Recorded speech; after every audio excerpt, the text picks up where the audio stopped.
Welcome to episode 279 of the Grip Strip Podcast, the Counterpoint edition of the Grip Strip Podcast. My name is Philip Matthew. I'm your host. And as always, I'm with my co-host, the iRacing Indy 500 champion, computer genius, a gentleman and a scholar. His name is Joshua Fine. What's going on, man? Hey, I'm doing great, Phil, of course. Glad to be back on the show here. A lot of things happening now here in NASCAR as we wind down the regular season and get ready for the Daytona playoff, final race in Daytona before the playoffs start. And Tate Fogelman, I guess, is back. We'll get to him later in the show. Yeah, we're going to bring back the Tate Fogelman algorithm, of course, since it is a super speedway race. I joked around about Cody Ware winning this weekend and completely flipping the lid on the playoffs, similar to the guy that won on Saturday night at work, and there literally is a news story on motorsport.com about that, so wouldn't you know. Bald Spot Dylan repeats at Richmond. This time he didn't have to run over two people to do it. He pulled away on the final segment and led the second most laps in the whole entire race to get what probably might be his first actual earned victory of his career, which is crazy to think. For all the years he's been in the series, I think it's 11 or 12 years in the series at this point. We'll get into everything that happened in the Cookout 400 at Richmond along with Dylan. You had the 2311 guys who had fast race cars, won the stages, but didn't have anything to show for it. Penske struggled in qualifying to a point, but then came up.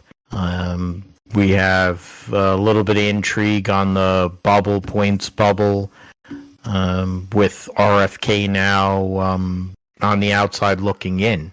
We're going to go and also get into the Truck Series, which was essentially a two-driver race. It was Ty Majeski, the defending series champion, and the series dominator, Corey Heim. Heim was on pole, and Majeski went and passed him and won both stages. Should have won the race, but got wrecked by his teammate, Matt Crafton, and which in turn allowed Corey Heim to get a seventh win of the regular season here. So that's we'll see if the thing is not loading, but we'll get into all that with the Truck Series and who made the playoffs and who will be on the outside looking in.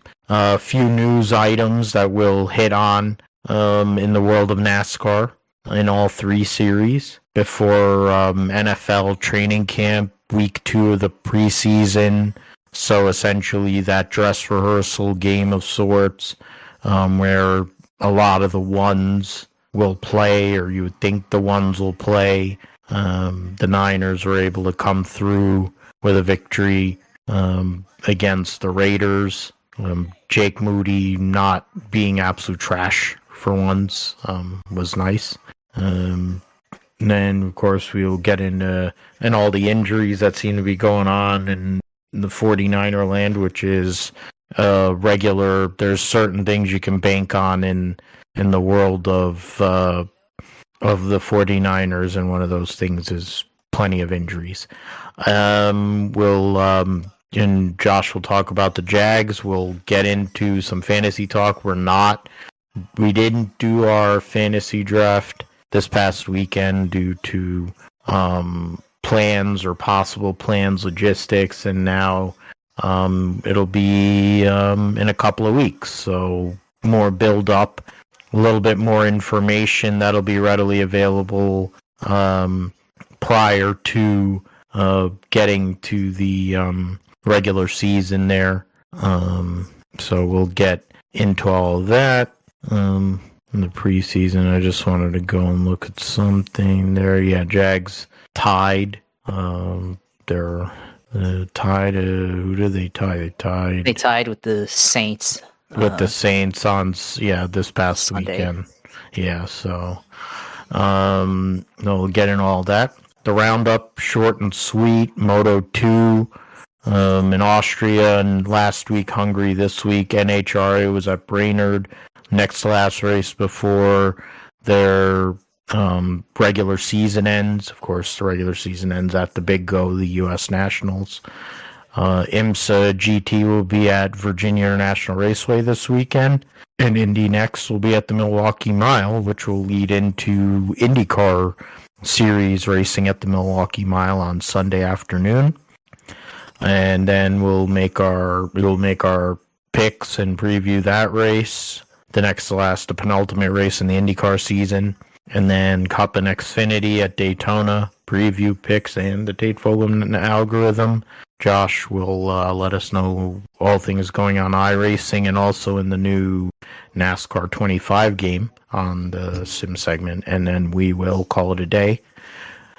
But first, let us go into last weekend's Cookout 400 at Richmond International Raceway. For whatever reason, so that's what I had to do. So it was a race where, you had tire fall off in a night race at Richmond. Of course, the track's rougher, one of the rougher tracks on the circuit. It was hot during the day.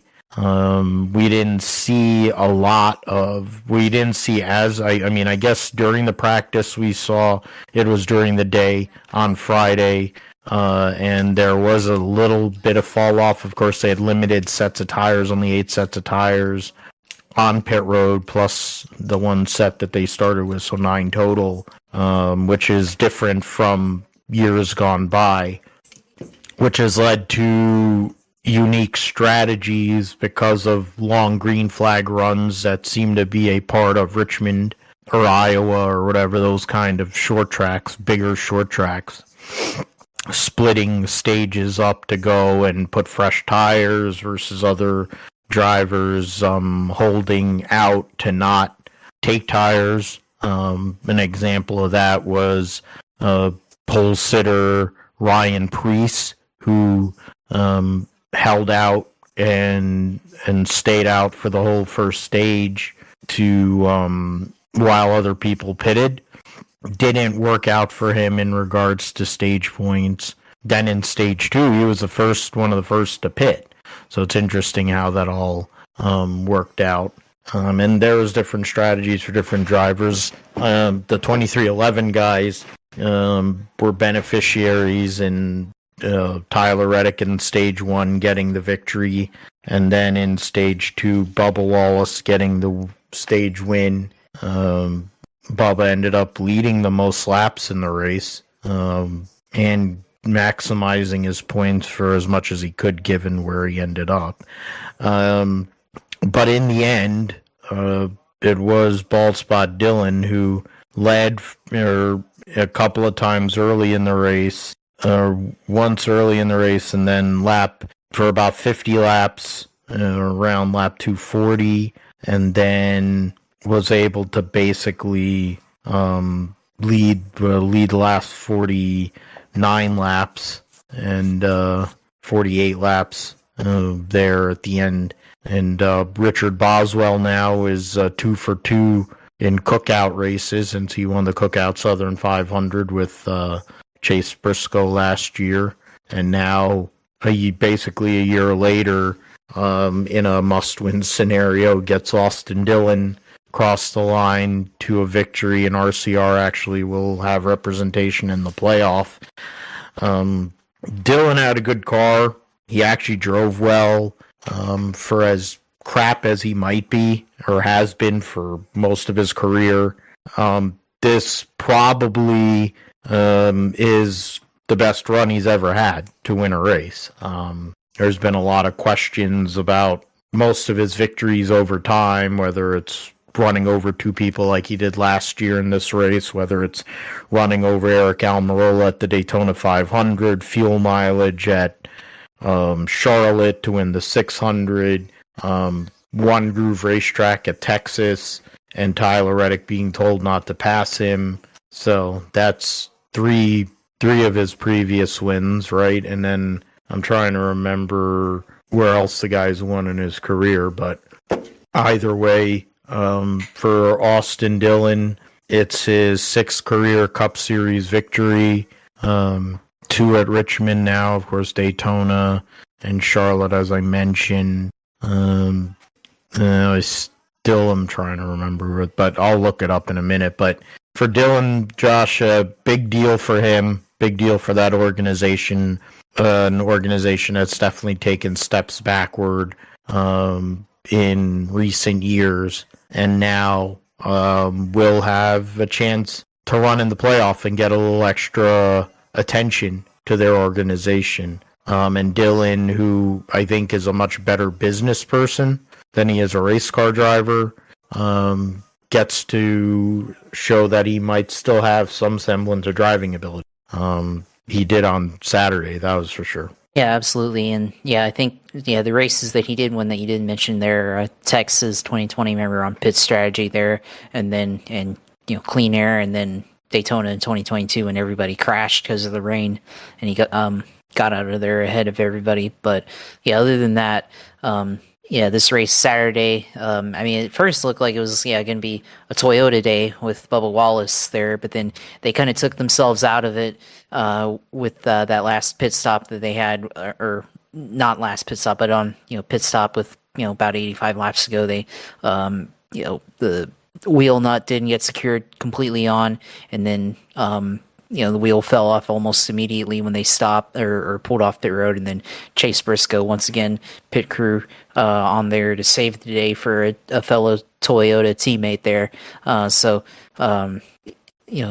I guess penalty in practice by Wallace there, taking him out of the race there, and then on the restart before that pit cycle, Michael McDowell raced him pretty hard on the outside and kind of held him up there, and then that opened the door for Austin Dillon to go and run up front and everything. But then later on in that race, battle between Blaney and Austin Dillon, they battled side by side pretty good for about 10 or 15 laps there, and then finally Austin Dillon's able to pass him there as they're kind of going through traffic, and then from there is basically Austin Dillon's race to lose there, and then Blaney kind of mounted a charge there at the end, burned up his tires, and then Alex Bowman tried to get up there as well, but wasn't able to make it happen there. So now, Austin Dillon, worse in points than Shane Van Gisbergen is,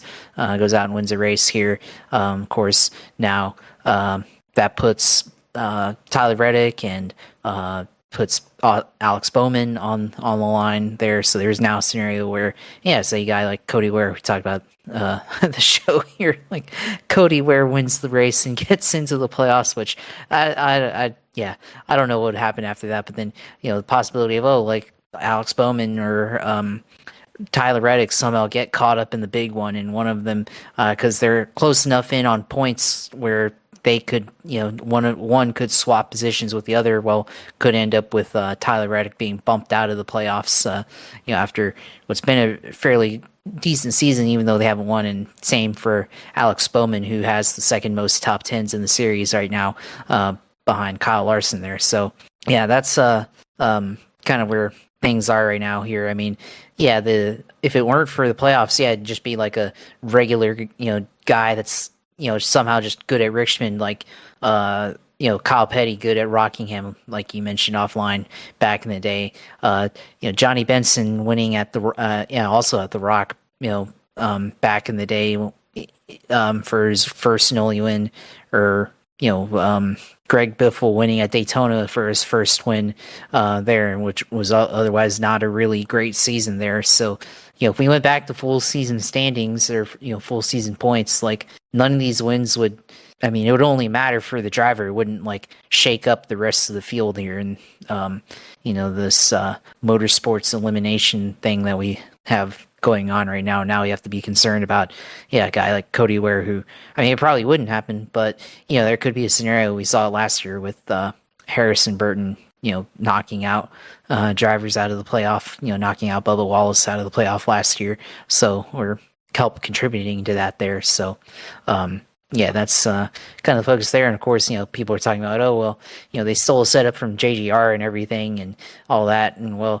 think it just means more that, RCR's cars just aren't really that good. And if you actually give Austin Dillon a fairly decent race car, he can run well and everything. So, if he can go, if he were in a Gibbs car, he probably would run, top 10, top 15 every week. Probably, think he would certainly win more races than Ty Gibbs is winning. If you put him in the 54, he might be better. So, that's a hypothetical there. But, Bald Spot Dillon, of course, with now, we all know now he has some pretty good looking veneers there, which he's not the only guy that's got veneers. I noticed Kyle Larson also has veneers there. So, but really Austin Dillon, looking like horse teeth there as well. So, a lot of good action there with the soft tire there, kind of contributing to things. But it did seem like when you were on the same tire, it was kind of harder to pass if you were on the same tire, and then it really was a lot of just a lot of pit cycles there that kind of caused the variation there and restarts there with guys on different tire strategies and stuff. So it did make it interesting, but still got a little ways to go, but it's probably in the right direction there. So Richmond ended up being, of course, a lot of entertaining. At least this year we didn't see a late race caution, and Austin Dillon being kind of put in the deal that he was in last year and everything. So of course they knew the deal there, telling Jesse Love not to wreck or anything like that coming to the end there. So it was good race there at the end, and they 3-car, I guess, now back in the playoffs, and guess now they've got all their ducks in a row to try to get Kyle Busch in the playoffs here, because you got Austin Hill, I think, racing in the 33 this weekend here in Daytona, and of course Austin Dillon now in the playoff doesn't have to worry about getting in, so now he can go and try to, or the two of them can go and try to team race and help Kyle Busch try to win the race to get him back into victory lane and get him into the Cup Series playoffs. Which is entirely possible, since one of the things that Kyle Busch has done well since going over to RCR is run well at the super speedways. So that's something we could see. The results of the Cookout 400, Dillon is 6th win. 2 wins now at Richmond back-to-back, along with those 2 Daytona wins Josh mentioned, and Charlotte and Texas. Alex Bowman gains a bunch of points, finishes 2nd. Ryan Blaney in 3rd after starting 20th. Pizza Face 4th after starting tailback. Austin Cindric 13th to 5th. Larson 30th to 6th. Daniel Suarez, one of his better racetracks, of course, 21st to 7th. Josh Berry, Brad Keselowski, Denny Hamlin, your top 10. There were only 13 cars on the lead lap at the end of the race. William Byron finished 12th and won the regular season title, gets those 15 playoff points, which will be huge for him as we move towards the playoff. Chase Briscoe was the last car on the lead lap. SVG was the first car 1 lap down in 14. We then go down a bit there, and then Darrell Walsh Jr. won stage 2, led the most laps, finished 28th though, because of that loose wheel right in front of his part-time teammate Corey Heim. Christopher Buescher ended up 30th, while his I mentioned Ryan Preece, who started on pole and led 60 laps, ended up 35th, just behind Tyler Reddick, who had won stage 1. Got wrecked in a 3-wide incident, which involved Suarez and Keebler Gibbs. And then Clyde was collateral in a multi-car incident that involved Briscoe, Kyle Busch, and Larson, a bunch of other people there too. So, there was only 5 caution flags, 3 for cause, and there wasn't a caution after stage 2, the end of stage 2. So they ran the last 160 laps under green. So that's rare. And so that's different than what we usually see in the Cup Series. The points as we move forward into Daytona. We have 14 winners right now. The points battle is Reddick is 29 points ahead of Alex Bowman for 15th. And after that, because of Dylan's win, you're going to have to win. Christopher Buescher now is 60 points behind the cut, so has to win and goes back beyond that, of course, with Ryan Preece.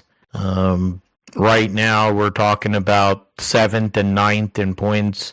Possibility of one of those drivers not making it into the playoff. Of course, this has happened at Daytona. We had, I think it was 2018, 19, somewhere around there.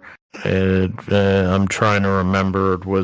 I think it was Blaney and it was Martin Truex Jr. and I think they were 4th and 5th in points, or 5th and 6th in points, or I think it's 22. It might have been 2022 actually, and they both got destroyed lap 3 of the race or something like that, and then they had to do these crazy repairs, and Blaney was able to get enough repairs done on his car to stay in the playoff and make the playoff. And Martin Truex Jr., who was a top 5 in points, or just in the top 10 in points for sure, got knocked out and went from 5th or 6th to 17th because of what ended up being a total destruction derby where Austin Dillon won.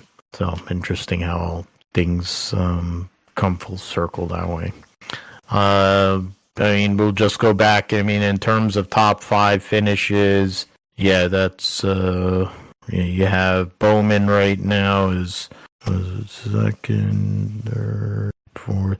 He's 5th in top 5s, and he's, in terms of top 10s, Josh mentioned he's tied for 2nd in top 10s. And then Buescher, just as another example, Buescher is 2nd, 3rd, for 2nd and 4th or 4th.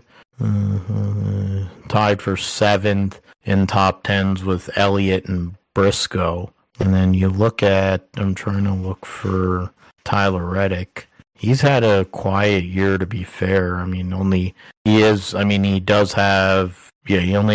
top 5s and 9 top 10s. So it's interesting that he's been able to, he's had way better. I guess he's run a lot more laps, running at the finish in 24 of the 25 races. I think that also is a part of it.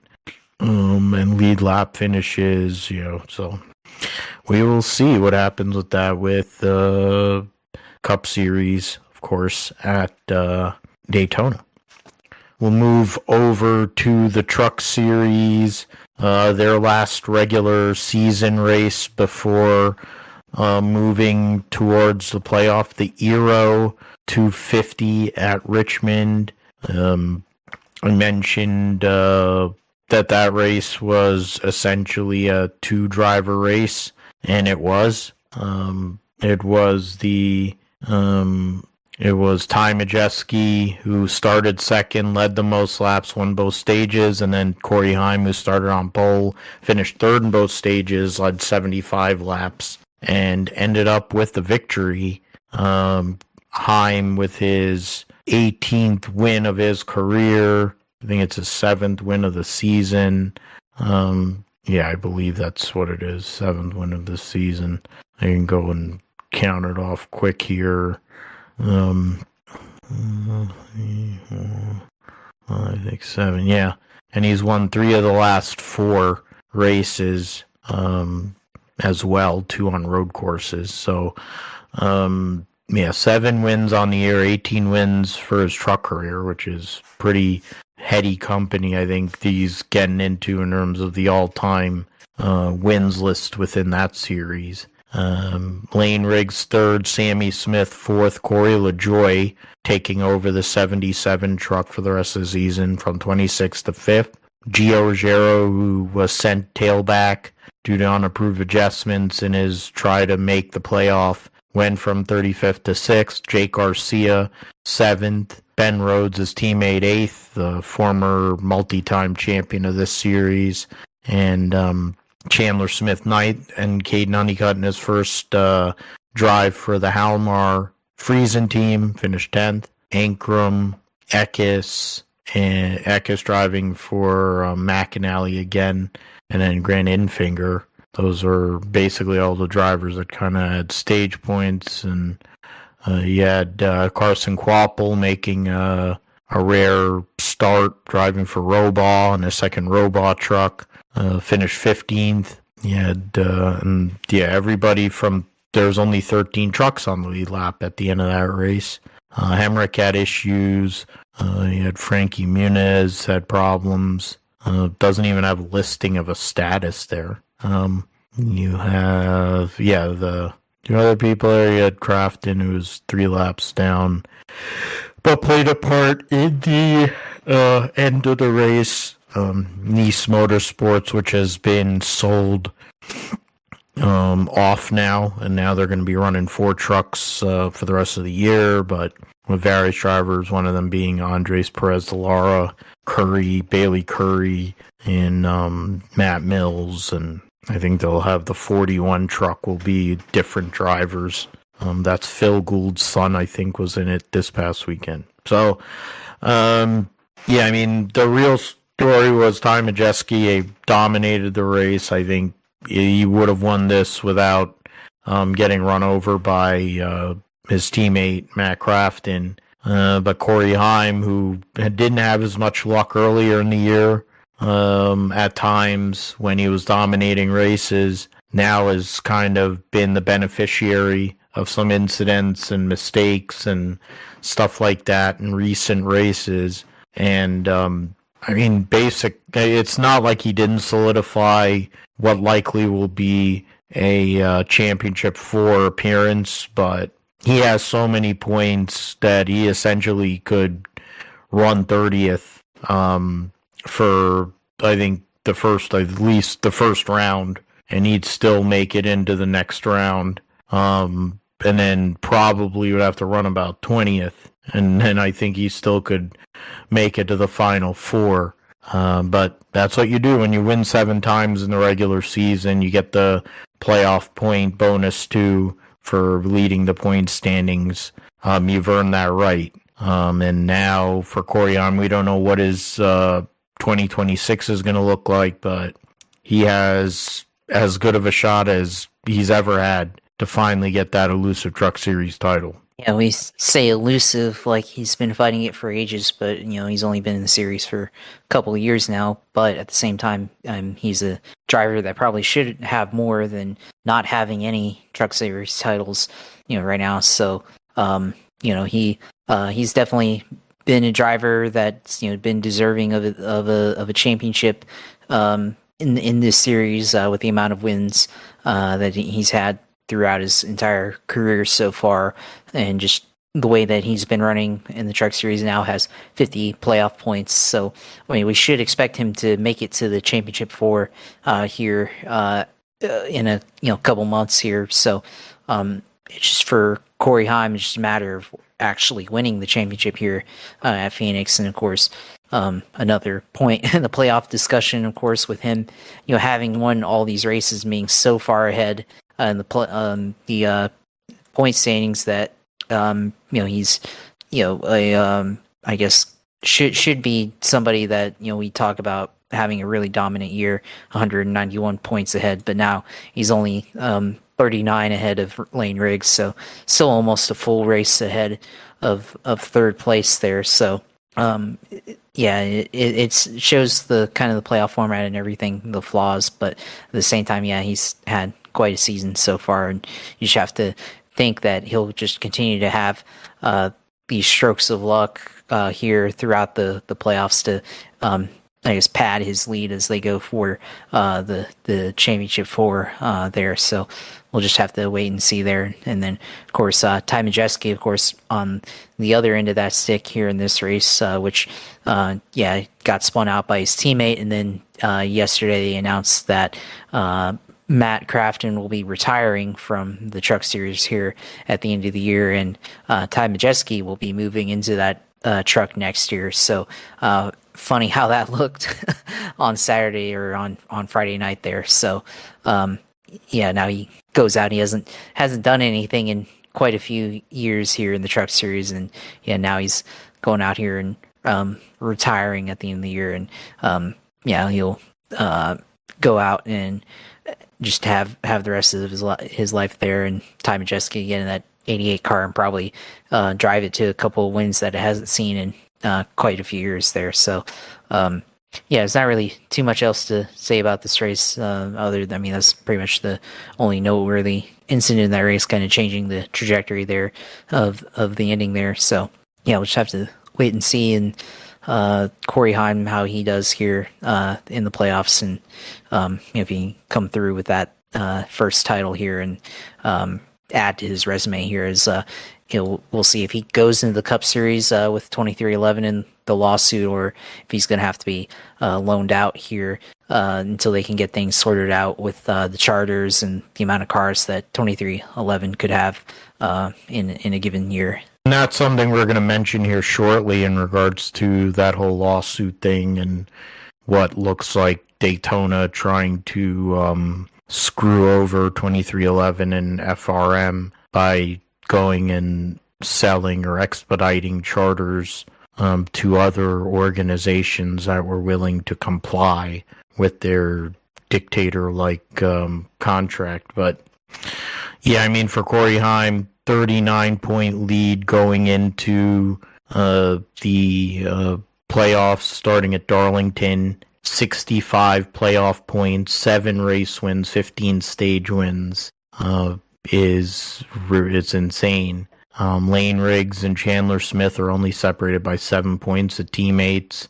Those are the guys that I think are the ones that could really could affect Corey Heim's chance, not because of pace, but because of just they've been able to go out there and get some victories. We have Daniel Hemrick, Tyler Ankrum, Ty Majeski, Grant Enfinger, Rajah Caruth, Caden Honeycutt, and Jake Garcia, your top 10. So 2 Toyota drivers in this playoff, with Honeycutt driving for the Halmar Friesen team and Corey Heim. Then you have 4 Fords with the FRM teammates, and then Ankrum and Garcia. So then that leaves 4 Chevrolets, Hemrick, Ankrum, Enfinger, and Rajah there. And this is for the driver's title, from Daniel Hemrick all the way back to Jake Garcia is only 9 points as we start this playoff. And if you go and add Lane Riggs, it's only 24 points separating second through 10th. So there is volatility there, opportunity for volatility, but based on how Lane Riggs has run this year, I kind of have a hard time believing that the bottom's going to fall out for him.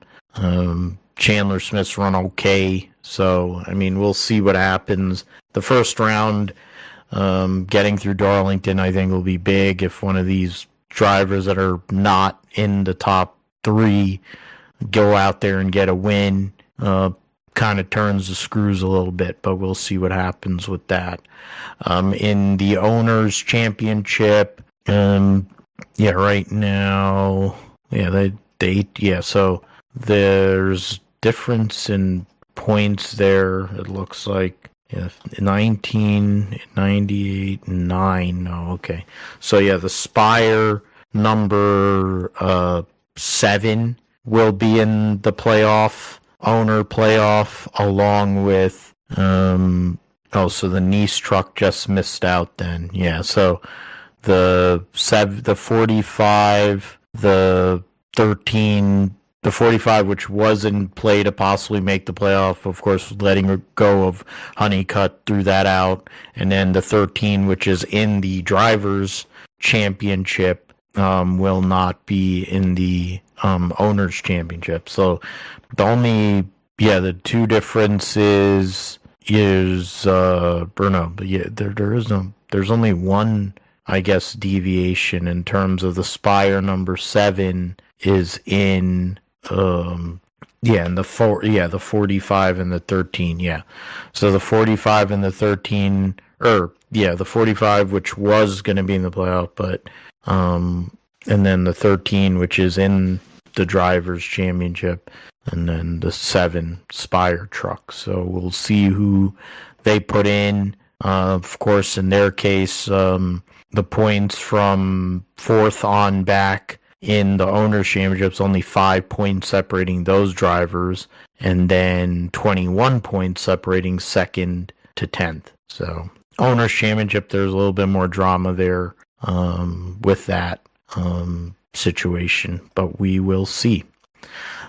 Okay, so yeah, let's get into some news items. Josh, there's the injunction, the latest preliminary injunction in the lawsuit between NASCAR and 2311 Front Row and NASCAR, which there are many eager potential entrants they're trying to sell the charters, which pay higher sanction Carolina. Isn't another series yeah.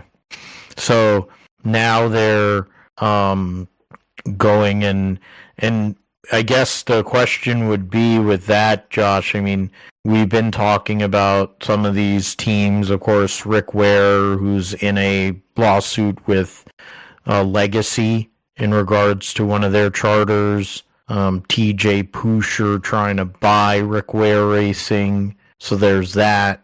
You have Legacy, who wants to get a 3rd car. You have 2311, who is probably looking to expand to a 4th car.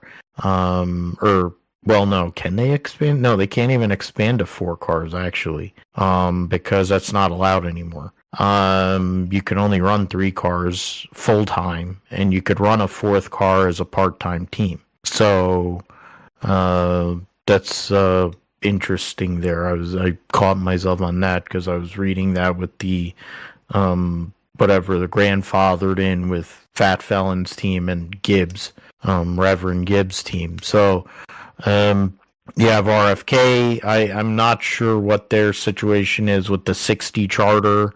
They're trying to probably get a permanent one there, and it's like I'm not really sure where NASCAR's these eager owners are in regards to this, but I find it convenient that a few weeks after they had made a provision, an adjustment in the rule book, which was their cover to say that they weren't going to guarantee 2311 and Front Row Motorsports spots in the field, which there was a opening and there was a loophole where they could possibly miss races. Now they're saying that they want to sell the charters in a month from now to eager owners, when the reality of the world is the most eager owner is Dale Earnhardt Jr., and even he's not willing to pay the premium that it would cost to get into the series, let alone all the other conflicts of interest that would exist if he were to try and enter the Cup Series at this point, outside of taking over RCR perhaps. But what are your thoughts on this latest addition to this lawsuit, and who do you think is actually in play, if there is anyone in play? Yeah, that's interesting, because it's funny because NASCAR says there's no irreparable harm to the teams because they're running as open cars. Nobody's left the team yet, and there's no danger of them failing to qualify for a race. But then they're talking about selling the charters here in a month, and then they sell it to another team or eager owner. Doesn't that kind of prove their point that there could be harm to the team if they go and sell the charters and the charter teams bump out 2311 or FRM. I mean, that kind of feels like they're proving their case here and everything. So I don't know what NASCAR wants here. And this all just, I mean, to me, it all just seems like it's going to end up just being a mess and everything. And I mean, I kind of almost see it as kind of similar to how the lawsuit against the NFL went in the 80s with the USFL, where they technically won, but then they didn't really win anything, right? They only got like $1 or whatever from that, and then the league Orange folded. got $1. Yep. Yeah. Yep. I mean, yeah, different case. I mean, all that stuff, but yeah, that was kind of, they were technically right, but then they ended up folding anyways, right? But so, yeah, I don't know. I mean, I'm thinking that the judge was warning. There was a quote from a couple weeks ago or a month ago or two ago when the judge is basically like, you guys need to settle now because the ending of this is not going to be pretty or whatever, something like that. And yeah, that's kind of how I feel like this is going to end up turning out in a way. But I mean, as far as who's in play, I mean, yeah, Dale Jr. is obviously the one that would be one of those that could be in play. But I mean, even he's like still on the fence about actually owning a charter, right? They've not made any moves to field the car since then. I think if they were serious about getting on the grid for next year, they probably would have attempted at least a couple more races here, outside of the Daytona 500 here. So, obviously they're, maybe in play, I don't know. But then I think RFK is the other team, because I think one of their charters is actually on loan from another team. So maybe they're trying to get a charter of their own that they can have outright there. So I guess, yeah, one of the FRM cars or charters they could just pick up and own outright or something like that. So, yeah, and I guess maybe even Legacy with their separate charter lawsuit between them and Rick Ware Racing, they might be interested as well. So, yeah, there's I don't know, there's a lot that could come out of this here, but I think NASCAR, of course, dropping this at the 11th hour to distract, and then now the schedule rumors are coming out here. So, I mean, I still, yeah. I mean, I'm still hoping that this goes into December and we see all this play out, and we'll see what the court decides, and how each side can present their case and everything, and hopefully comes out as a good result here. But it's just just more. I think it's just NASCAR continuing to be ridiculous and try to continue to hold their bags and try to maintain order, when I think in reality, I think they're kind of losing control of it. And I think 2311, I think their case is slowly being proven, but I still feel like I said, it's going to end up being a kind of an ugly ending here. I mean, and the reality is you're fighting Michael Jordan, and a guy who's been a restaurateur or franchisee, and Bob Jenkins, who's been a guy who built a team that stunk and was a field filler for God knows how many years, and has built them up to be a reasonable team. And you have Denny Hamlin, who, of course, has come from nothing and, made something out of himself and is a Hall of Fame racing driver. So you're putting all those pieces in place against what has been a monopoly of sorts, even though they don't want to say they are. The way racetracks and the way some of these other people are, with ISC and SMI, just as an example, I mean, I think is proof positive of that too. So, I mean, Josh, the point you made about basically NASCAR making 2311's case for them at the moment is valid, because you're willing to harm the health of two organizations for what? For the notion of maybe, I guess, solidifying two other organizations. So you're cutting your nose to spite, like, I don't understand what the end game is with that. Really. And it's bad. I mean, it's just bad business. I'm not saying I'm some sort of business expert by any means. I give you more on that because of your experience and numbers and all that other stuff. But just with common sense, you're going to present to me both of these cases.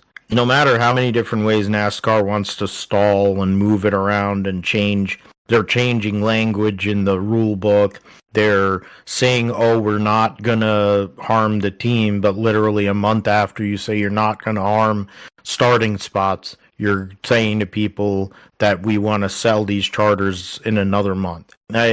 If you're going to be fair about it or not, it's not even about being fair. If you're going to be logical about this, you don't put you do not put those charters up in play at this point, unless you want more issues to come from it, which is exactly what they're doing right now, which is not a great look for them. What was once the NASCAR Busch Series, the NASCAR Late Model Sportsman Division, the NASCAR Nationwide Series, what has been the NASCAR Xfinity Series for the last few years, will now be the O'Reilly Auto Parts Series starting in 2026. The TMD was having a fun time with the jingle, using some lady in pain making weird noises, and as part of the O'Reilly. Won't be as fast as Xfinity 10G, so we won't get those corny inserts by every driver. But at least for the AAA series of NASCAR, arguably the best product that they have. It really isn't much of an argument. It is the best product they have at the moment. They're solidified at least for a few more years with sponsorship, at least a title sponsor. So that's good to see. And then, Josh, you mentioned it as well, with Ty Majeski will be taking over after 25 years for Matt Crafton driving in the Truck Series full time. And then you consider 24 of those for Thor Sport as full-time driver. He drove, I think, in 1999, couple of races, and then he ran the 1 year for KHI. But otherwise, he's been there for over 20 years, one of the longest partnerships in all of motorsport. Matt Crafton and Menards will end at the end of this year as a full-time driver. I'm sure because they run 4 trucks every race that if Crafton wanted to run limited races, he could do that. And I'm sure that John Menard wouldn't have a problem coming up with some scheme, some business entity that he has in his stores to put on the car. You see it every week when they run a Menards car that they have all these different partners anyway. So, and then you got Paul driving around in a Pittsburgh Paints Trans Am car, TA1. So Ty Majeski, a Wisconsin guy, a Wisconsin company. So a great, a great match there, and an icon, what would be a number that is well known in the Truck Series and paint scheme in this series will now be connected to one of the best drivers in this series, which I think is a net positive when you consider the amount of negatives that go on with the Truck Series, with the ride buyers that are in there and some of the lack of quality. You have Corey Heim basically destroying everyone on a weekly basis. There's not a lot of, and then the terrible announcing and presentation by Fox Sports.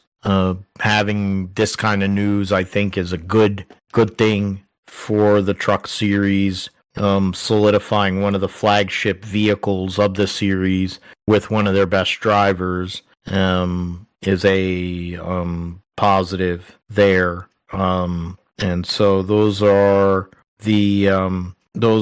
two of the news items, and then there's I'm gonna look at I'm trying to go and bring up oh, lovely. Didn't know that Mac Jones suffered a knee injury. Lovely. That's cute. Go through I'm trying to go through socials to find the late 90s or see the 20 will never happen again due to lack of sponsors. 17 full time. JGR also early 17. Okay. Quit being what we've been is, of course, whenever Glenn is mentioned as a prospect, you always think, no fucking way, we gotta quit being what we've.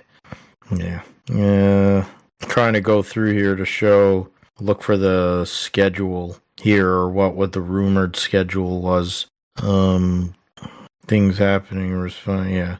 We're going on Sarah this season. Scratching the surface. Yeah. See, also Jeremy Mayfield. Yeah. Jeremy Mayfield has commented on it too. In regards to the Denny Hamlin thing. So, Freddie on feels like away with me. Cars tour. Okay, not there. Putting in payroll. Dealing. Yeah. Oh man, Cody Ware's driving in Arby's Jamocha Shake Scheme. Oh, lovely. So when he goes but I have to say, at least an early favorite for the scheme of the weekend is Eric Jones running an STP car, which is a throwback to Richard Petty's 7th Daytona 500 win. I think that is an early favorite for the scheme of the weekend. Best driver, best team. God dang it. Trying to look at Nate Futfeld and placed. Oh, this is lovely. NASCAR. Yeah. I can't find it. So NASCAR. Yeah, there you go. Schedule. That's what I wanted. So, alright. In the Southeast, you have Blue. If you're asking for more tracks. Yeah, 150-mile radius of Charlotte, 200 Pocono, Indianapolis, 30,000. Yeah. So, I finally got it. So, this is the rumored schedule here. Daytona would still be on the weekend of President's Day weekend. They'll run Atlanta. Then they would run COTA. The West Coast swing is 2 races. There's just Phoenix and Las Vegas. Darlington would be in the late March, so that'll be brutal. And then Martinsville the week after. Easter weekend off. Bristol, Kansas, Talladega, Texas. And then the first adjustment would be Watkins Glen, would be in May for whatever reason. And then the All-Star race would get moved to Dover. So, yet again, I don't know. We'll get into it. Nashville would be the 600, then Nashville. Michigan early June. Pocono in the second weekend of June, which was essentially where they used to be anyway, forever. One of their 2 races. Then the San Diego street race, I think is Father's Day weekend. And then Snoroma the week after. They'll run Chicagoland Speedway for the first time in a few years on July the 4th weekend. The second Atlanta race. They'll run Sunday the 19th of July at North Wilkesboro. So first race at North Wilkesboro, points race since 1997. So that'll be a new race, of course. In the place of Dover. Brickyard 400, and then on second off weekend, then they'd run the last 4 races of the regular season, 3 smaller tracks. You have Iowa, Richmond back-to-back, so that'd be interesting. New Hampshire, and then Daytona. So New Hampshire, instead of going back to like a July spot, would be deep in August, playing a role in the playoff, trying to decide the playoff there.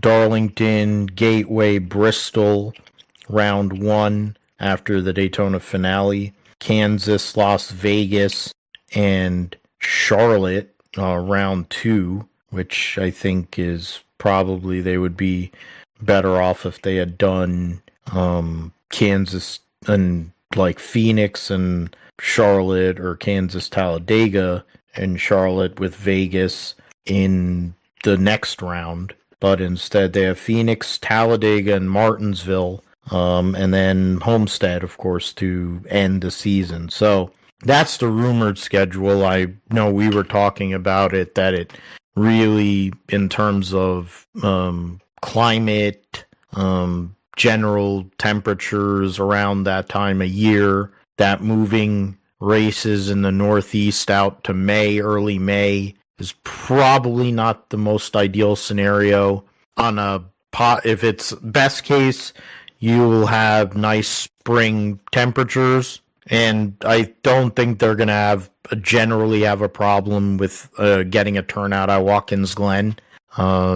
Place is well loved, and they usually fill the place no matter what, even if it's going to be much cooler this coming May. But they've had the race at Watkins Glen in August for 40 years, for the better part of 40 years, except for last year, of course, which was in September randomly. But, I mean, I get NASCAR's whole thing now is like not giving a shit about date equity, but we don't need to have the Roval. When the car races better on 1.5 mile racetracks. We don't need to have 2 races at Atlanta, no matter how much people think Atlanta is worthwhile with their goofiness with their track. We don't need 2 races at Kansas either. That's not the only reason they have 2 races at Kansas, because of the goddamn casino. You're taking away races from Northeast tracks. You're moving Watkins Glen from a perfect spot in the summer and in August to May, for no logical reason. And then taking Dover, which for years has been a challenging racetrack and has not been the greatest for racing. Over time, this car does not fit that track very well. And now your idea is we're going to go and run a all-star event at Dover. There's no lights, so there's that aspect of it. I mean, it's illogical that those changes. Fine, you wanted North Wilkesboro as a point state, make that the point state right there. Go and move the All-Star race to the summer and run it somewhere else. Run Dover. If you want to run Dover, run it in the middle of freaking July when it's hot as hell, and that there's going to actually have to be tire fall off and for an all-star race, and make it like a summer shootout kind of thing. Get modifieds, do something, I don't know, supers, I don't know, like make a weekend out of it instead of whatever the hell this is supposed to be. And then I mean, other than that, and Texas sucks. It doesn't matter. You should just fill that place with water. Do us all a favor. They don't need 2 races at Darlington either. They don't need 2 races at Phoenix. A lot of these dumpy, tracks that ISC owns, they don't need 2 races, and they waste spots where you're going and gutting the Northeast in the process, and screwing them over, while the Southeast now is getting saturated again, and they're becoming more regional, in a similar way as the IndyCar series basically is a Midwest series for the most part. We're getting more towards more majority Southeast tracks, which is understandable, but you're losing the plot in a sense of you're losing out on fan base up in the Northeast. You're losing out on fan base out in the Northwest by not having any real representation there. Yeah. So, yeah, I mean, this is rumored. I don't know if this isn't official by any means. It hasn't been posted in any of the main news locations, but I mean, what are your thoughts, Josh, on what is rumored to be the 2026 schedule? We'll say, at least for you, Homestead is back as a series finale. So that's a great weekend. You'll have a triple header weekend again to get the champions determined there. But what else? What are your thoughts on what it looks like, and what do you think is good and what do you think is bad? I mean, I think it doesn't make. I was texting with Joe the other day about the All-Star race being at Dover, and I mean, that doesn't make any sense to me. It's just completely unfathomable that you just. I mean, it's nothing against the racetrack itself.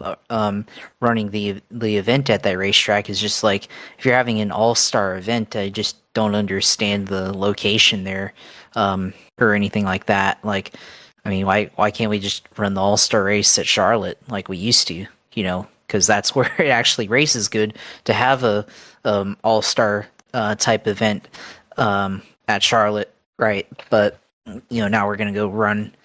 Just run on Dover, and that's the only race that's there, and it, they don't get a points race there, and all that. So, yeah, I'm not completely understanding of that and everything there. But then also North Wilkesboro, while great that it's back. I mean, it's in the middle of July, which the infield on that asphalt, because there's no grass there to dissipate the heat. That's not gonna mean, it might be good for racing, maybe, possibly, but I'm sure all the people there, it's not gonna be a great time in the middle of July unless they make it a primetime race, I guess. But even still, that's gonna be a tough deal there in the middle of the infield there. And then like you mentioned, Homestead. I mean, great. Homestead's back as the final race, like it should have been there. But then, I mean, to your point,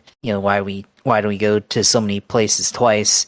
I mean, I would try to just cut the schedule until you got to 30 races, and just replace those 6 races with off weeks, and give these guys more than just two off weeks there that they have during the year.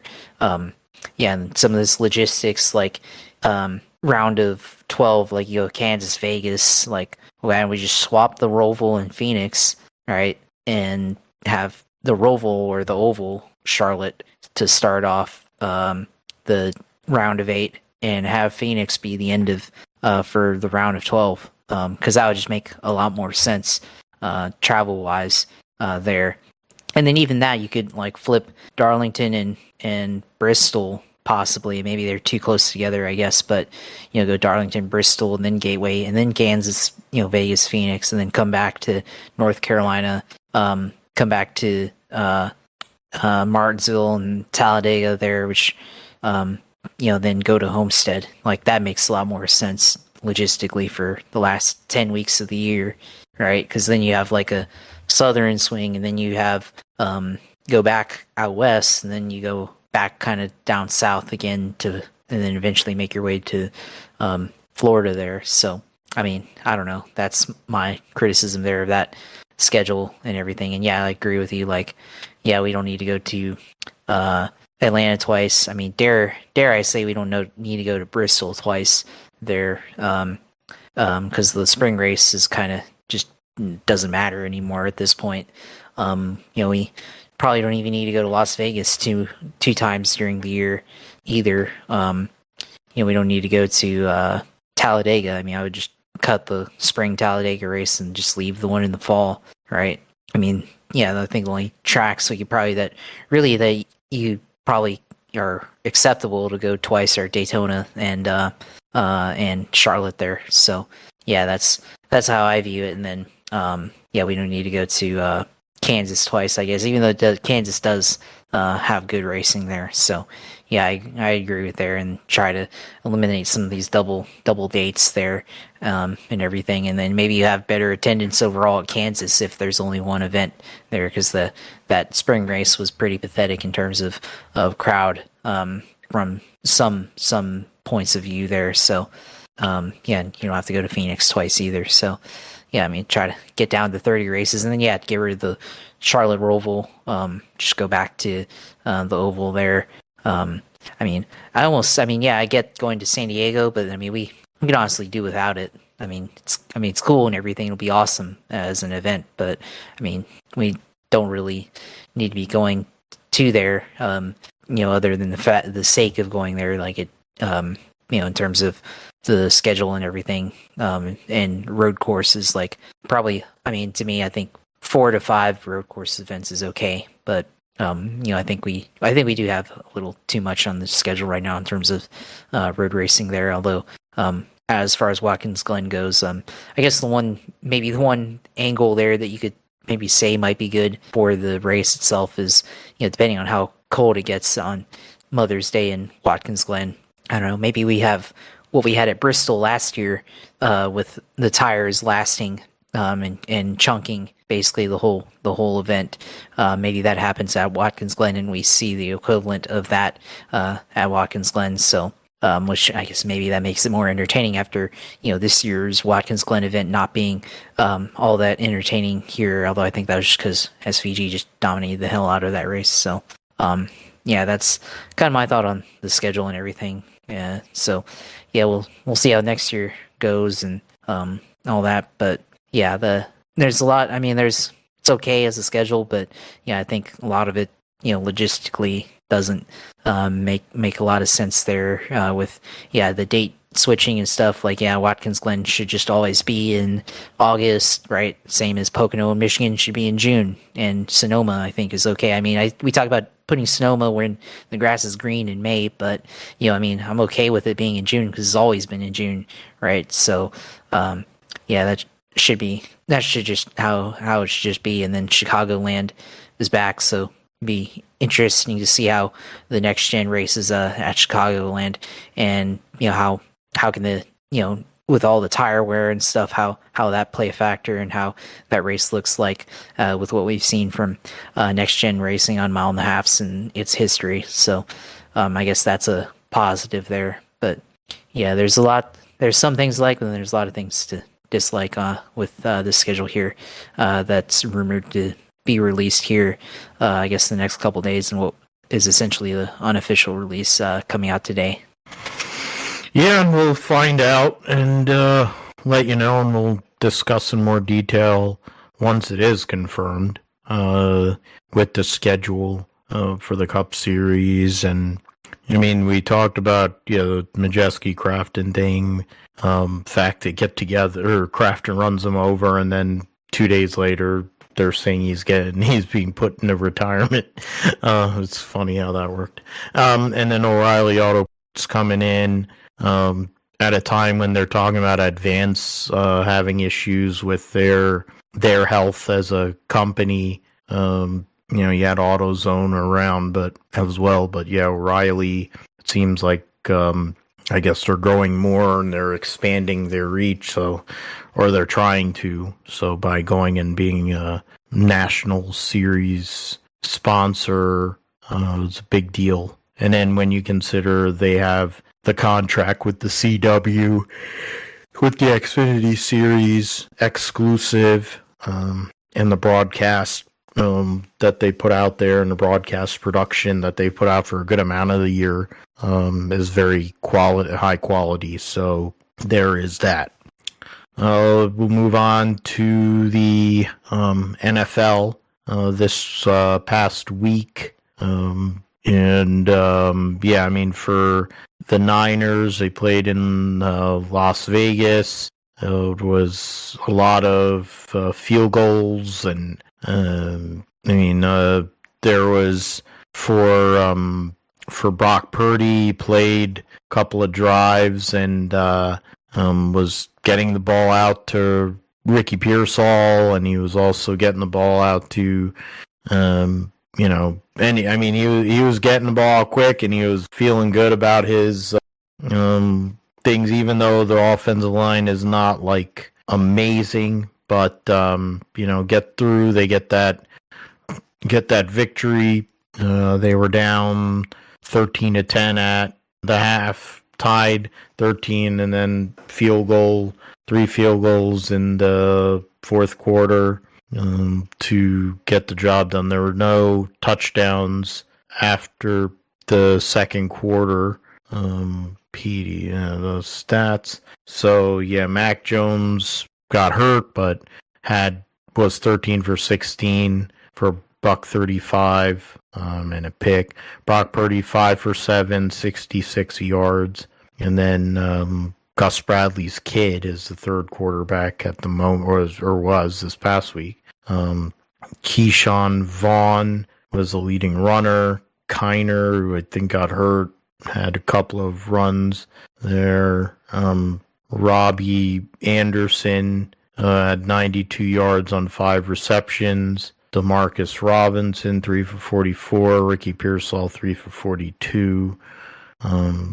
No fumble, interception. They were able to intercept the Raiders twice. You had Martin with a sack and 2 TFLs. Lucas, Tayshaun Gibson. So 4 total sacks there by the Niners. It says 4, but I only count 3. So I don't know where they are making it. And then TFLs had 6 tackles for loss. Pass deflections, 3.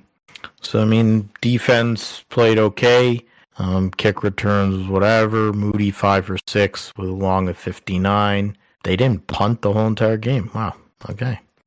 All right. So, I mean, that's one piece of it. But then also in terms of the 49ers, the bigger problem is the injured list right now. So, I mean, Mark... 4 years or 4-0. That'd be nice if that was actually the case. Go over here trying to see.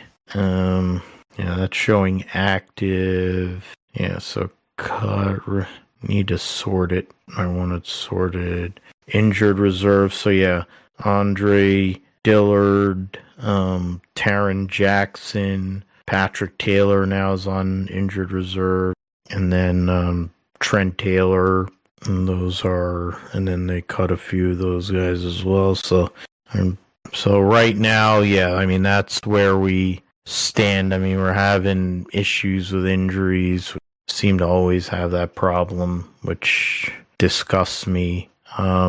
How it always seems to be that way, but so that's I mean, with the Niners, you got this week they'll be playing the Chargers in Santa Clara Saturday night there, so we'll see how that goes. There's a couple of Thursday night football games this week: Pittsburgh and Carolina on NFL Network, New England and the Giants on Prime. Friday night, Minnesota and Tennessee will be on CBS, and Atlanta and Dallas on NFL Network. Saturday afternoon, there'll be a triple header on NFL Network. LA Rams in Cleveland, then Seattle at Green Bay, and then Jacksonville at Miami. And I'll throw to you, Josh, in regards to Jacksonville getting a tie with the New Orleans Saints last week. But what else shall we gather from what took place this past weekend for the Jaguars? Last week, Sunday, Jaguars Saints played, of course, tied. Threw an interception there to end the game, which they were in field goal range because now the field goal target line's 70-yard field goal, and they had enough room for a 60-yard field goal or 59-yard field goal or something like that, and they threw an interception there. But I mean, I think it's probably just bad execution there. I don't think there's anything wrong with the play call itself, but of course, if you want to be conservative, you could have just ran the ball to set the run the ball to set the field or the ball spot position for the field goal unit to come out. But I mean, it is what it is there. So I mean, I guess just a nitpick there on the play calling side. But the Jaguars' offense, when they were out there, looked functional with Trevor Lawrence, so that's good considering some of the things that they struggled with, third down with Doug Peterson. I had a couple of plays where they were able to get it to the tight end on third down and convert to get the first, pick up the chains there. Running the ball looked good. They had good offensive line push, opening holes for running backs, so look good there. The only real blemish was the fumble there in the red zone, which Trevor Lawrence got kind of tripped on as he was handing off the ball, and probably the best option there would have been just to fall on it. So it was a pretty good offense there. Defense looked better than the last game against the Steelers, so should be fine there. So then they also made a trade after the game. They traded for what's his name? He's on the Saints, and they traded for Luke Fartner, the Jaguars' former starting center in 2022 and 2023. They traded him to the Saints right after the game in exchange for defensive tackle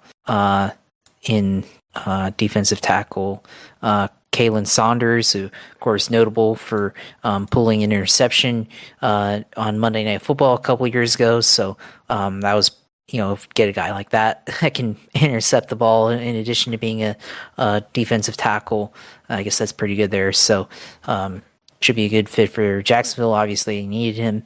So now look forward to this last game here. See how some of the guys have been injured, of course. That includes Travis Hunter did not play on Sunday, so we'll see here on Saturday if he's able to go and play against the Dolphins, get in some more reps for him.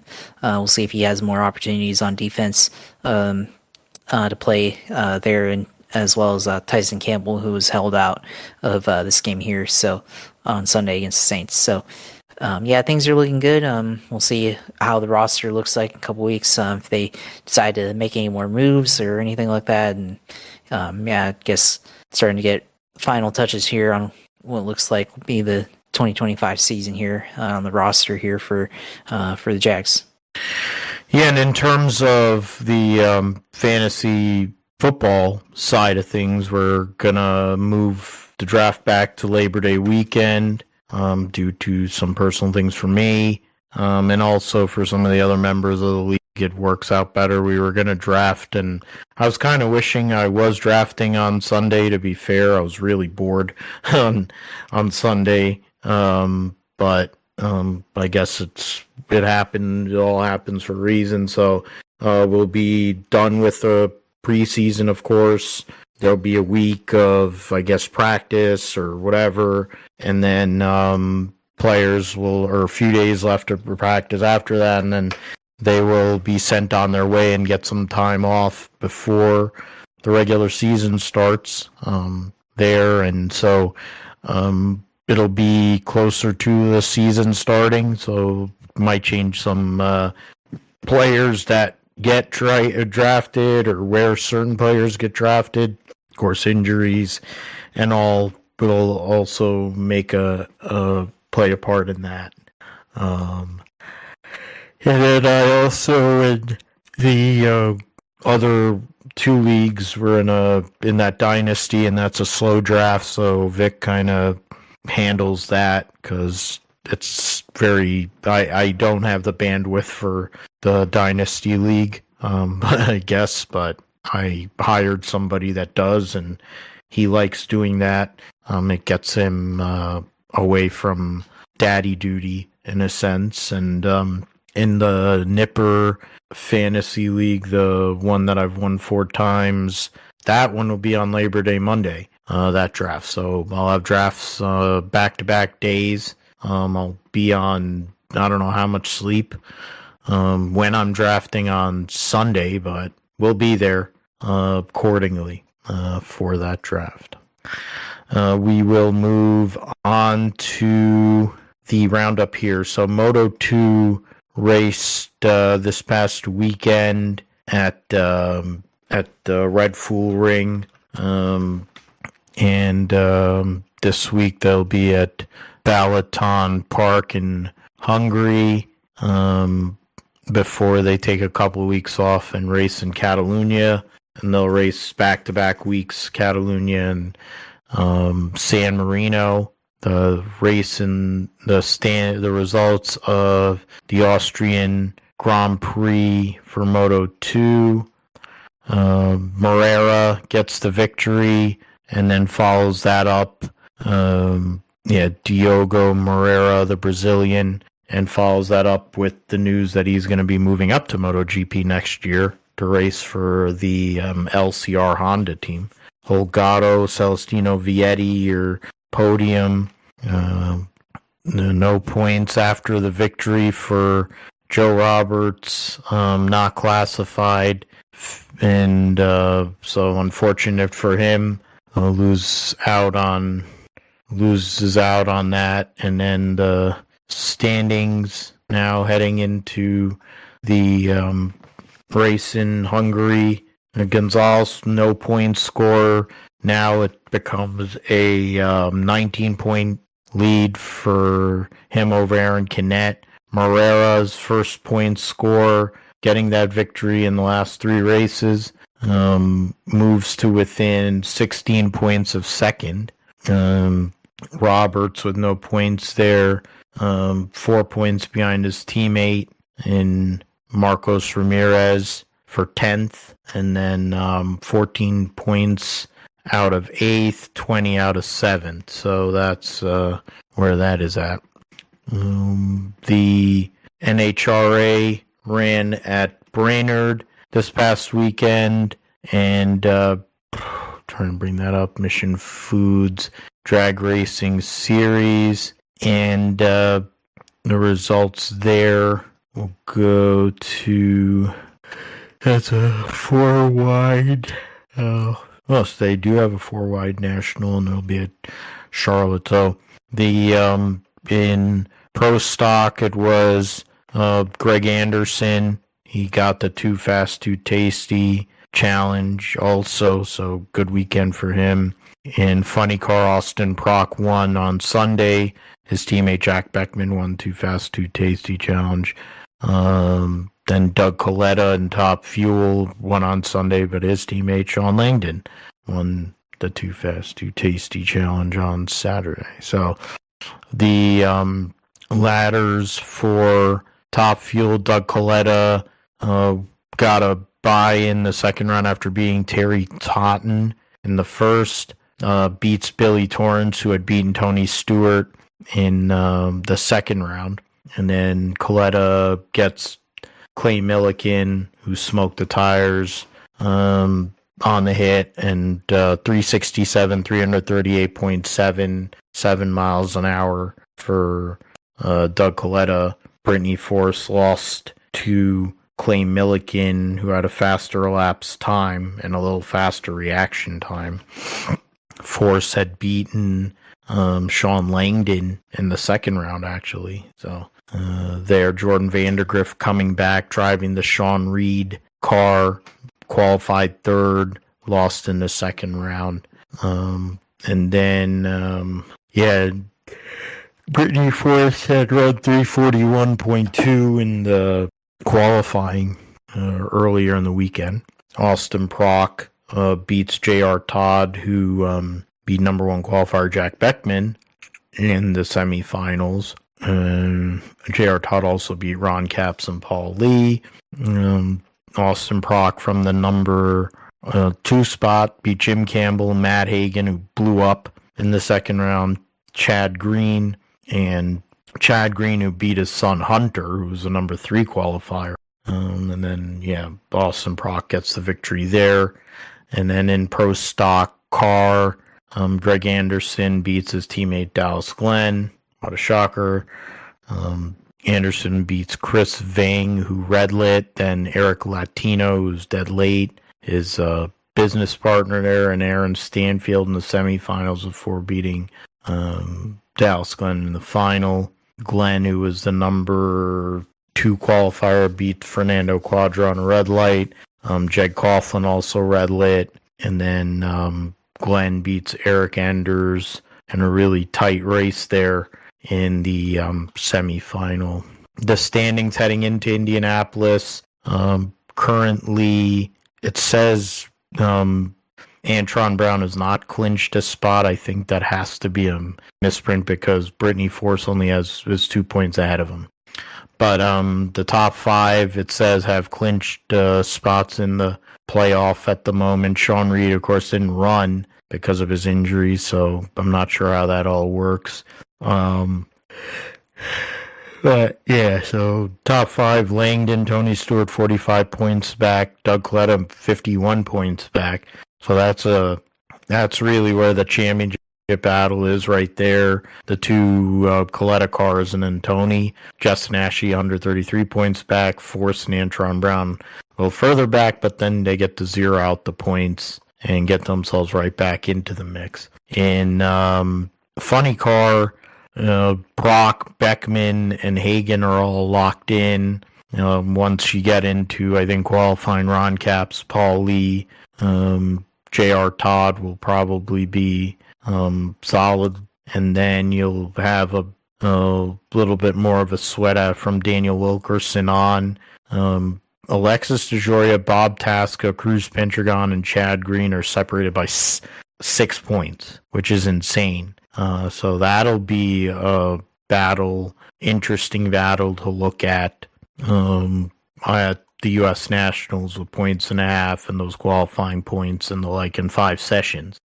In Pro Stock Car, Dallas Glenn has a 9-point lead on Greg Anderson. Matt Hartford, Corey Reed, and Aaron Stanfield are all locked in to the playoff at the moment. And then from 6th on through 10th is separated by 130 points. So they can. Erica Enders is actually 70 points back out of the top 10. Troy Coughlin Jr. there. Mason McGahey. So, I mean, that's interesting. Eric Enders is probably going to have to make a run and win another U.S. Nationals to make the playoff, like in the top 10 itself. And then Pro Stock Motorcycle, they'll be back at the U.S. Nationals. The top 6 are already in. Herrera, Gadsden, who's 70 points back. Matt Smith, John Hall, Angie Smith, Chase Van Zandt, Gianna Evaristo will probably get it there. And then Bostic, as well as Steve Johnson and Ingwerson. All right. IMSA will be back this week with their last sprint race of the week of the season. Go VIR could be key to GT Championship. The Michelin GT Challenge at entry list. No, that's LMP3. That's not what I want. VP Racing entry list. Michelin, Logan Sargent. Virginia is for racing lovers. Oh, so that's TCR, and that's for the Michelin Pilot Challenge. And then, yeah, so there's 40 cars in that race. And Mazda MX-5's 34, Mustang Challenge 15, VP Challenge 921. And they're actually running 2 races, I guess. 23 cars in the field for the Michelin GT Challenge, 10 in GT Pro, the 2 Paul Miller BMWs, the 2 Corvettes for Pratt Miller, the Pfaff Lamborghini, Vassar Sullivan Lexus, 2 Ford Mustangs for Multimatic, Deo Racing Porsche, and the Dragon Speed Ferrari. 13 GTD cars. There'll be, 3 Ferraris with Triarci, Conquest, and Inception. Then you have, 1 Lexus, a couple of Corvettes, the 36, of course, with DXDT, with Robert Wickens. You have, and then the AWA Corvette as well. The couple of Mercedes, or 1 Mercedes, the Windward Racing Mercedes, the Gradient Ford, the Forte Racing Lambo, BMW for Turner, Porsche or a couple of Forte Racing, and then Wayne Taylor Racing also have Lambo, and then the Aston for Harder Racing, and Porsche for Wright Motorsports. There, to go back into the points, but this will be their last sprint race of the season before they run the 8 hours or 6 hours or whatever. I think it was the 8 hours at Indy, and then they'll run. So event showing you're on pre. So that's not results already. God, this website blows. This website really sucks. So the battle on the bricks 6 hour race. Okay. Then in the middle of September, then Motul Petit Le Mans 10 hours to end the season there. So this will be the last of the sprints. So we'll go with that and go from there. PR1 Matheson will have Logan Sargent coming back to run the last 2 endurance races. So it'll be interesting to see how that goes. And we'll go to the Indy Next series. Dennis Hauger just has to kind of keep it on the map here these next 2 races, and he will be the champion. He's been really, really good all year, so it's not like it would be he's won 6 races, 6 poles, 10 top 5s, and 11 top 10s this season. Caio Collet has won more top 5, but half the number of wins and poles. Those 2 guys are the top 2 by far. Both of those guys come from the European Formula ladder, both Hauger and Collet. Lockie Hughes, the best of the rest after that, in 3rd, and Miles Rowe in 4th. Josh Pearson in 5th. The Rookie of the Year, Hauger's locked that up over Lockie Hughes. Murray, so that's what that is. So we'll see if Hauger can get that job done. I'm pretty sure he will. Now it's time to get into the Milwaukee Mile, one of the classic tracks, Josh, in IndyCar and in general. I picked first last week. At least I got the winner, but in trucks. Didn't look like it would be, but in terms of IndyCar at Milwaukee Mile, Josh, you get first dibs here. Does Alex Palou add to his win total here in 2025, or will it be somebody else at this great legendary racetrack? Yeah, I'm going to say that it will be somebody else, and I'm going to go with Pato O'Ward here this weekend to win at Milwaukee Mile.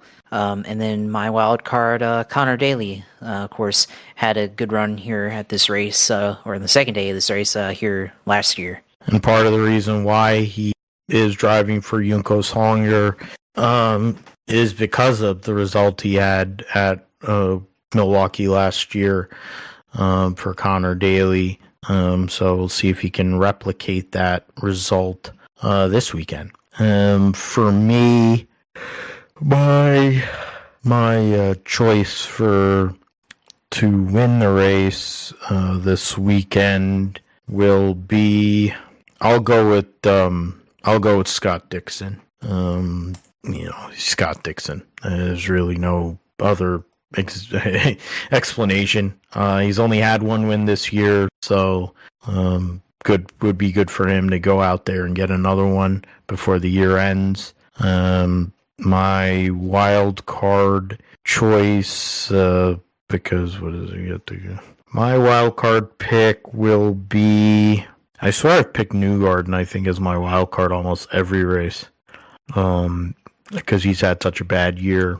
Kind of is just sitting there, they've had a bad year, but I figure at some point, the guy's a multi-time champion. He's won so much on ovals. one of these two races it has to go well. Maybe it goes well at home at Nashville the following week, but I'm going to go with Joseph Newgarden as my wild card. So we'll say Scott Dixon to win and Joseph Newgarden wild card. NASCAR Xfinity Series at Daytona. The announcement was Connor Zilisch is going to race, or at least, I guess, attempt to start the Wawa 250 presented by Coca-Cola, which is pretty insane to think. But then when Davey Allison had bad injuries and got back in the car like a week or two after, you have SVG talking about putting a plate after he broke his clavicle and raced the next week. I'm going to look through here. Yeah, Emmerling in the 07, Justin Haley in the 10, Eric Almirola in the 19, Roger Caruth will be in the 32 for Jordan Anderson, Mason Maggio in the 35 for Joey Gase. The number 5 was purchased. The Hour Motorsports points were purchased by Alpha Prime, so Cesar Baccarello will be in that vehicle. And Josh Williams will be back in an Alpha Prime car, the number 45. Yeah, Joey Gase driving for himself in the 53. Leland Honeyman driving the 70 for Cope Family Racing. Logan Bearden trying to make the race with the 74. Kevin Cram, the crew chief. Then you have Natalie Decker making a return, first time since becoming a mother. Steve Addington, the crew chief there. Pat Tryson's crew chief for Matt DiBenedetto. Oh, that's interesting. All right, so those are the drivers. Because I refuse to pick him because he's a tool, I'm going to not pick Hank Hill. I'll pick Jesse Love because RCR are the best at the super speedways in the Xfinity series. My wild card pick will be Jeremy Clements because he's won there before and he needs a win. So if he wants to make the playoff, it's entirely possible for them if they give him if they can keep the car clean, of course. Josh, you can let us know your picks and also what Tate Fogelman tells you with the algorithm pick as well. I guess, for me, I just pick Austin Hill. Hate to pick him, but just go with him here because who else would win here? It's either going to be him or Jesse Love, right? And wild card here at Daytona. Wild card here. Go with let me see the standings before I make this pick here. Damn it. You go with Matt DiBenedetto. Why not? Here in the Xfinity series. And then, of course, Tate Fogelman, the algorithm here on Google Sheets, says that Nick Sanchez will win the race here on Saturday or Friday night. That's actually a good one. He won at Atlanta, the last drafting track. The 48 is a affiliate of RCR, right? I think the Borchetta team, what do they call themselves? Big Machine is a RCR supplied team, so that's actually a pretty solid pick there. So we'll see how that comes off. We'll go to the Cup Series, which is the Coke Zero Sugar 400. Saturday night, it'll be on regular NBC. 40 cars for 40 spots.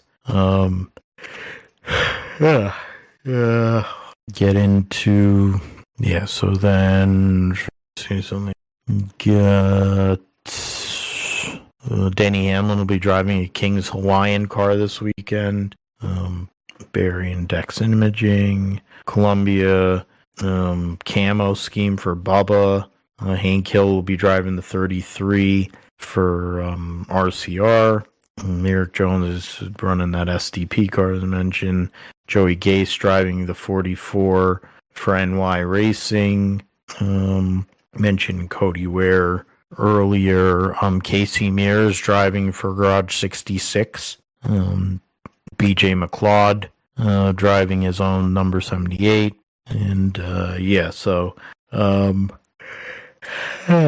let's see. So Josh, you can make your regular pick here first, and then I'll make my pick, and then you can go and give the algorithm and lead into your sim segment in regards to Daytona, the wild card, the last regular season race of the Cup Series season here.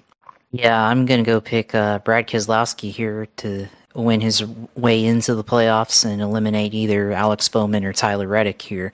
And then my wild card pick, I'm just going to pick Cody Ware here. And see, we're going to will this into existence. It's going to be great. Yeah, it would be pretty god-awful. I have to go and look at the points now, out of curiosity. These PDFs are loading it. He's 36th in points right now. Yeah, he's fucking terrible. He's always been terrible. He's just better at crashing. He's only 111 points ahead of Catherine Legg, and she's run 19 less races than him. So that's tells you a lot. There's a nice cluster there between Gagson, Custer, and Herbst. All of them once being connected, being SHR drivers.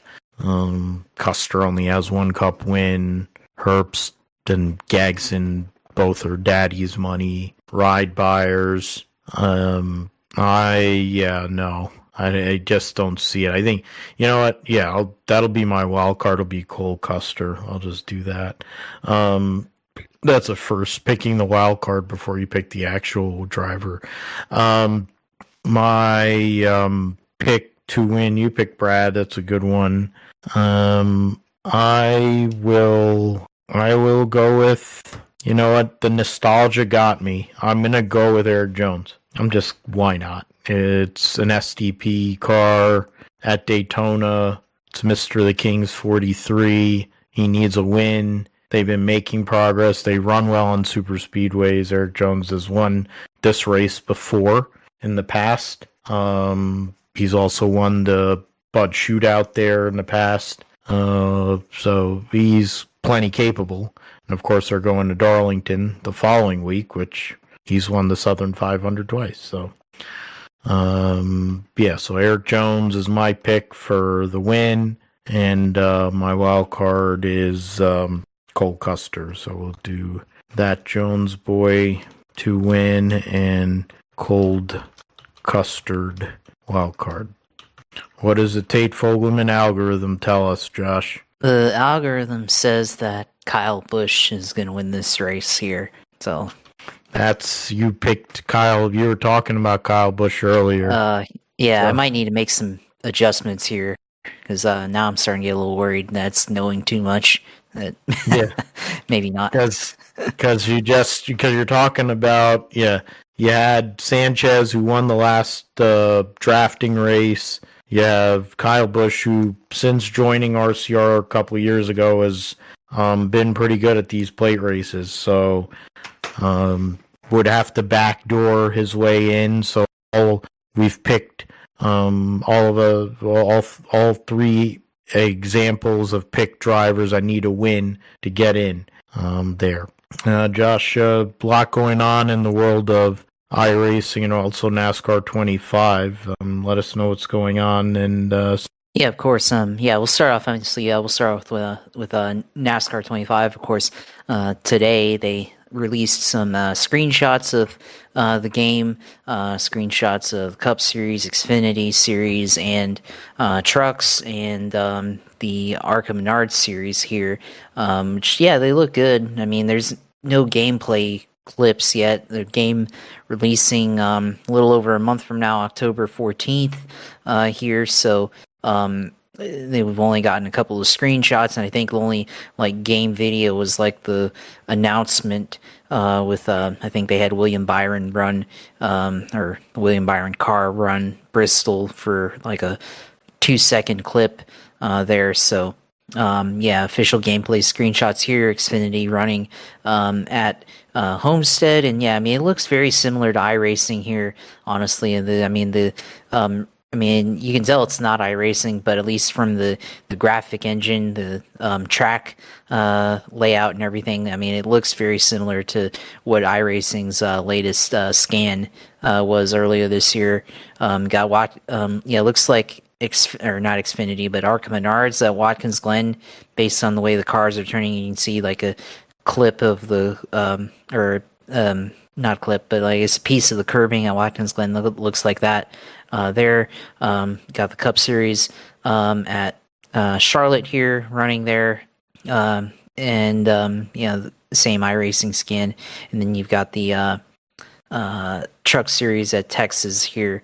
So yeah, looking forward to seeing how this game plays out, and hopefully it's really good and everything, and all that, because obviously we really need to have a good NASCAR game here in consoles and stuff like that. So hoping that it comes out and it's actually a good game there. So yeah, again, October 14th, NASCAR 25 available there, hopefully. So yeah, NASCAR 25, and then of course the iRacing also announced that they're releasing a new game called iRacing Arcade here on I guess going to be on Steam first and then console next year. It looks like a very kid-oriented game, similar to this, I guess this game called Circuit Showdown, I think. Very arcade-like there, but it looks like it's going to have GT3s and Monza and Mexico City.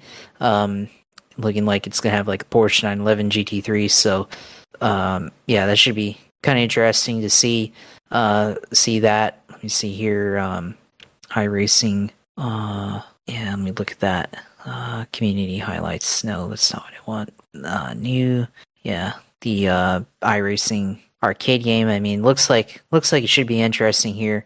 You know, hopefully it is, and we can have a good kind of like fun game to have without people who maybe don't have the sim equipment but want to play like a fun kind of game that's like kind of similar to, I guess, I don't want to say Mario Kart, but something on that level. Karting Superstars, yeah, that's what it was called. So looks like some people are pretty interested about it. So yeah, looks like it's just the same developer as this game called Karting Superstars and Circuit Superstars, but iRacing's publishing it, and they're giving licensing assets with the cars and tracks. So that should be interesting as well. The Steam game released later this year, and then in the fall, and then consoles in the spring or sometime next year. So yeah, should be looking forward to that as well.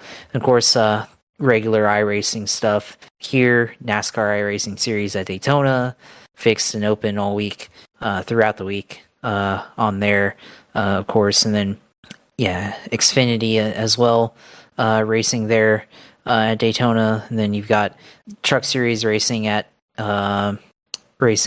Milwaukee Mile this week. Arkham Menards at Iowa this week. The Indy cars also at Milwaukee Mile this weekend here.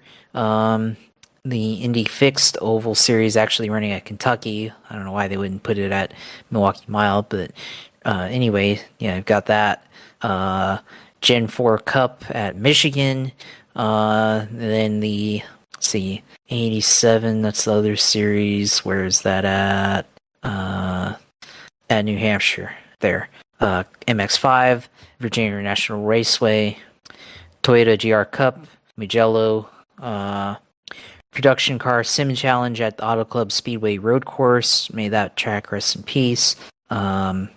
TCR Sports Car Challenge at VIR, also Michelin Pilot Challenge at VIR. So obviously mirroring the real life IMSA schedule here at VIR. GT3 Challenge at Silverstone, GTE Sprint Series at Road America, Global Endurance Tour at Virginia International Raceway, IMSA iRacing Series at VIR also here. So, yeah, I mean, this very heavy on the sports car side this week at VIR, obviously with IMSA racing at VIR this weekend. So, looking forward to that. Formula 1600 on the open wheel side at Okayama, US Open Wheel Series at the Milwaukee Mile. So I think all the US based open wheel series are all at Milwaukee Mile here. Formula Ford, or no, F4 at VIR also. IndyCar Racing Series at Milwaukee Mile. Formula C, Dallara F3 at Suzuka here. US Open Wheel at Milwaukee Mile. So, yeah, a lot of VIR stuff, of course, Daytona, Milwaukee Mile here this week with basically all those US series all racing at those three tracks mostly. So, definitely be able to get on there, stream that, or stream a Daytona race or two, something like that, more than likely there in terms of news on iRacing for other than NASCAR 25 and the new arcade game that they're releasing this week in iRacing. There's not really much other news than that. So, of course, got all of that. Of course, Twitch stream whenever I do. Of course, the Daytona, if I decide to do that, at eSailor2 on Twitch, and go on there and watch that, of course. And then, of course, the Twitter page at JP Healthline, and then, of course, our YouTube page for this show at Group Share Podcasts on YouTube. So go on there and look at that. So, looking forward to Daytona this week. At the end of the week, I haven't decided if I'm actually going to go. Of note, every race that I've been to in the next gen era, there was a flip. So I don't know, maybe I should stay home this time, and maybe there won't be a flip. So we'll see how that goes on Saturday here at Daytona. So looking forward to that, and last regular season race, and then begin playoff time here in the Cup Series and Xfinity soon. Yeah, we're getting there, and then of course Darlington to start the playoff, of course, for NASCAR, at least for Cup and Trucks. Xfinity's got a couple more weeks to go. You can find me at Gripstrip. You can find us at the Gripstrip Podcast, or as Josh said, on YouTube. You can find the show on GSP 1428 on YouTube as well. You can find the audio feed that also on philipgmatthew.com and podbean.com. You can follow me on Twitter at pgmatthew28 and on Twitter, and then pgmgsp28 on Instagram and Blue Sky. And thanks to you, Josh, as always, for your insights and all the information. And glad we're able to do it here tonight. Not sure when episode 280 will come out, but that will be the next one. Might be after we do our draft, so that'll be interesting. Can talk about that, talk about everything that happened, kind of recap the IndyCar season too, I guess, in a sense, and amongst other things. But we'll see what happens with that. Formula One will be back at some point, if that's the case. So, but we'll get there when we get there. But first, of course, thank you to all the listeners. Thank you to all the followers and fans. And, of course, Josh, for all your work you put in also on putting the show out on the YouTube page and with us with our socials and everything. We thank you for listening and subscribing. Like, comment, subscribe, of course. And we will see you next time for the Gripstrip Podcast. around the corner. So we'll see you then. Take care.